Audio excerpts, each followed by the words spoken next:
Like I promised the last time, we'll be talking about how to build sexual discipline. Welcome to Straight Talk with Dr.Yide, where I talk about wealth creation and financial discipline.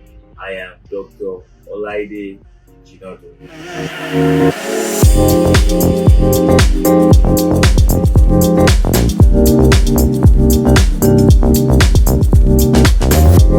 don't yet subscribe to this channel, I know you're missing out.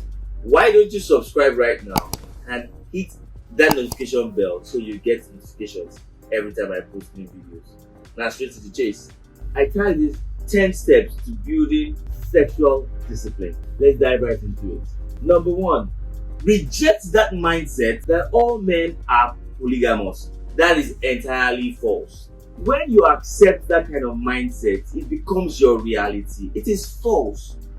All men are not polygamous. In fact, I believe charity begins at home. We spend more time training our daughters than our men. Society is designed in such a way as to encourage men to sleep around. When a man sleeps around, when he sleeps with a lot of girls, he's a chairman, he's a hero, a superhero. But when a lady sleeps around, she's a slut. Now, things should not be this way. Let's say things the way they should be. Reject that mindset. It's a mindset. It started somewhere. You can end it.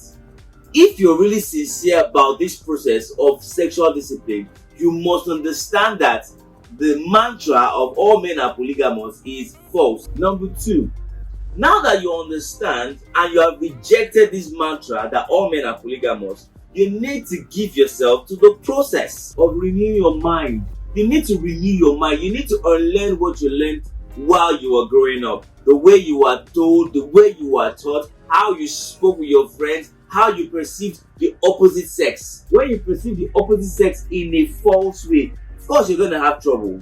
You have problems with your sexuality. You get these sexual urges that you can't control. I remember someone once told me something that if a young man can learn to control his sexual desire before the age of 18, he probably has no more problems again sexually. I don't know how true that is, but I know that charity begins at home. You need to be sincere. You need to give yourself to that process. You must have insight that indeed your sexual indiscretion is a problem and that should be abnormal.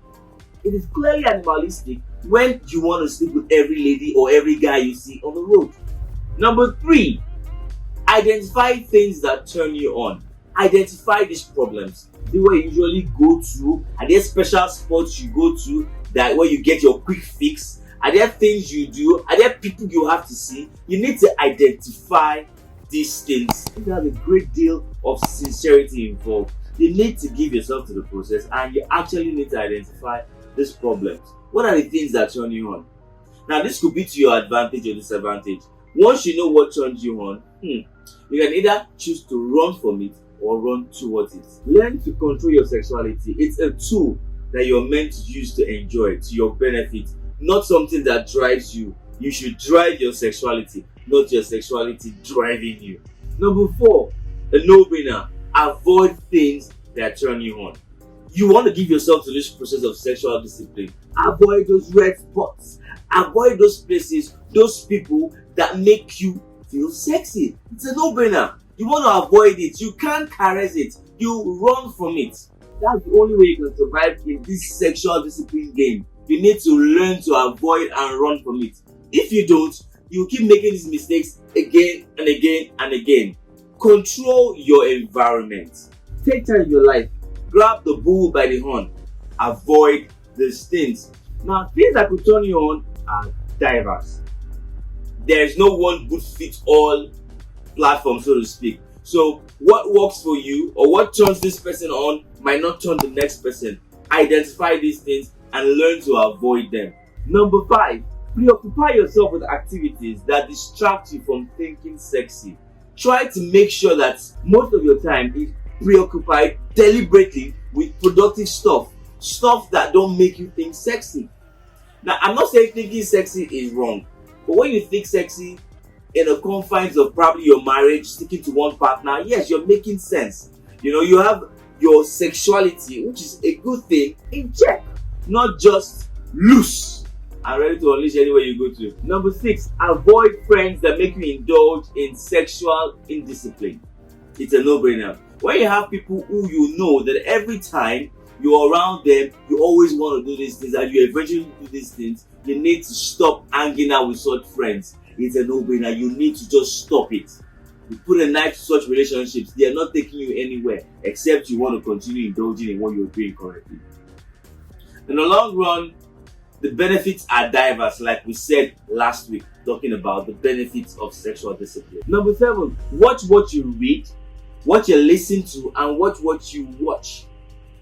Now, I see a lot of people who watch pornography all the time, and they're telling me they want to have sexual discipline. You are joking. You're just sabotaging yourself. You need to consciously stop scrolling through those sites. Stop listening to sexy talk.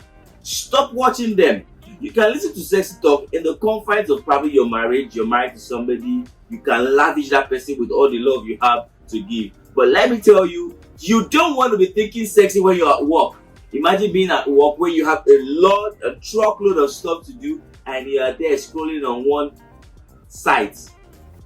To eventually affect your productivity and finances eventually. Number 8, be accountable to a mentor, preferably someone who has obviously achieved sexual discipline. This is a popular thing I keep hearing all the time, that every man is a dog. That is very false. There are more men and women out there who are giving themselves to sexual discipline. Stop thinking because you have problems with your sexuality, everybody falls into that category. There are a lot of people who have sexual discipline as a day-to-day life they live normally. It exudes from them all the time. But because you have problems, you feel that everybody must have the same problems you have. That is a very selfish way of thinking. Give yourself to this process. Ensure that you have a mentor. Humble yourself. Submit to this mentor. Let them teach you what and how they attain sexual discipline. Number 9, be sincere. Do you really want to learn these things? Do you really care about what people say about you? Regardless of your past, regardless of your present, you're more bothered about your future. You want to give yourself to this process. You want to be able to look at the opposite sex and relate naturally.